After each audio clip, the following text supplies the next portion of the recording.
మహారాజుగా నా తోడువై నిలిచావు ప్రతి స్థలమునా.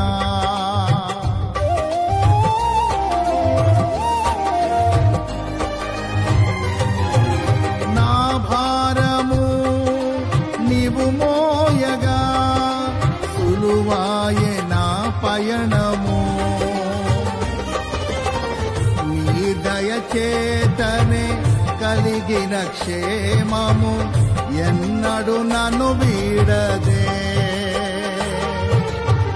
నీ దయచేతనే కలిగిన క్షేమము ఎన్నడు నన్ను వీడదే.